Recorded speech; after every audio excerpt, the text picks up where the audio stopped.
రాష్ట్రంలో లోక్సభ ఎన్నికల ప్రచారం జోరు పెంచింది కాంగ్రెస్. ఇప్పటికే సీఎం రేవంత్ రెడ్డి జనజాతరల పేరుతో వరుస సభలు నిర్వహిస్తుండగా ఇవాళ స్టేట్ కు కాంగ్రెస్ అగ్రనేత రాహుల్ గాంధీ రానున్నారు. ఉదయం 11 గంటలకు ఆదిలాబాద్ లోక్సభ సెగ్మెంట్లోని నిర్మల్లో బహిరంగ సభలో పాల్గొంటారు. ఆ తర్వాత సాయంత్రం 5 గంటలకు నాగర్ కర్నూల్లోని ఆలంపూర్ సభలో పాల్గొననున్నారు. రేపు సాయంత్రం రాష్ట్రానికి రానున్నారు ప్రియాంక గాంధీ. 7-8 తేదీల్లో జరిగే ఎన్నికల ప్రచారంలో పాల్గొంటారు. 7న ఉదయం కామారెడ్డి సభలో, అదే రోజు సాయంత్రం 7 గంటలకు హైదరాబాద్ కూకట్పల్లిలో కార్నర్ మీటింగ్ లో హాజరవుతారు. 8న ఉదయం వరంగల్ లేదా భువనగిరి రెండింటిలో ఏదో ఒక సభలో ప్రియాంక పాల్గొంటారు. దీనిపై రేపటి వరకు ఓ స్పష్టత రానుంది. అదే రోజు సాయంత్రం సికింద్రాబాద్ రోడ్ షోలో ప్రియాంక హాజరవుతారు.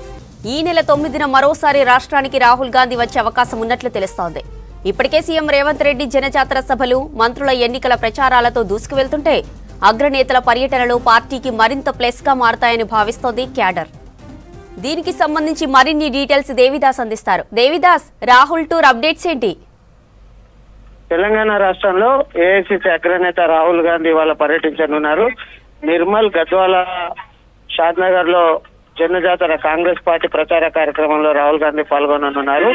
నిర్మల్ జిల్లా కేంద్రంలో జరిగే భారీ బహిరంగ సభలో రాహుల్ గాంధీ పాల్గొని ప్రజలను ఉద్దేశించి ప్రసంగించనున్నారు. మొదట ప్రత్యేక విమానంలో నాందేడ్ జిల్లా కేంద్రానికి 11 గంటల చేరుకుంటారు. అక్కడి నుంచి 130 కిలోమీటర్లున్న నిర్మల్ కేంద్రానికి అరగంటలో చేరుకుంటారు. అంటే 12 గంటల ప్రాంతంలో సభ ప్రారంభం అవుతుంది. ఈ సభ గంట సేపు నిర్మల్ జిల్లా కేంద్రంలో రాహుల్ గాంధీ పర్యటించనున్నారు. ఈ సభకు రాష్ట్ర ముఖ్యమంత్రి రేవంత్ రెడ్డి కూడా హాజరు కానున్నారు. ఓవరాల్ గా చూస్తే కాంగ్రెస్ జనజాతర సభలు ఆదిలాబాద్ ఎంపీ సెగ్మెంట్ లో మూడో సభగా చెప్పుకోవచ్చు. ఈ సభ ద్వారా ఆదిలాబాద్ పార్లమెంట్ లో విజయ కేతనం ఎగురవేసే దిశగా రాహుల్ గాంధీని ఈ సభకు రప్పిస్తున్నారు. ఈ రాహుల్ సభతో కీలక ప్రకటనలు ఉంటాయని ఆదిలాబాద్ ఎంపీ సెగ్మెంట్ ప్రజలు ఆశతో ఎదురు చూస్తున్నారు. గత 30 ఏళ్లుగా ఆదిలాబాద్ ఎంపీ సెగ్మెంట్ లో సిమెంట్ ఫ్యాక్టరీ రీఓపెన్ కావచ్చు, ఎయిర్పోర్ట్ నిర్మాణం, అలాగే Adilabad, Nirmal, Armoor railway line pending సమస్యలు ఉన్నాయి. ఈ సమస్యలపై రాహుల్ గాంధీ కీలక ప్రకటన చేయబోతున్నారని ఇప్పటికే పార్టీ వర్గాలు వెల్లడించాయి. ఇక్కడి నుంచి నేరుగా గద్వాల్ చేరుకొని గద్వాల్లో జరిగే సభలో పాల్గొంటారు.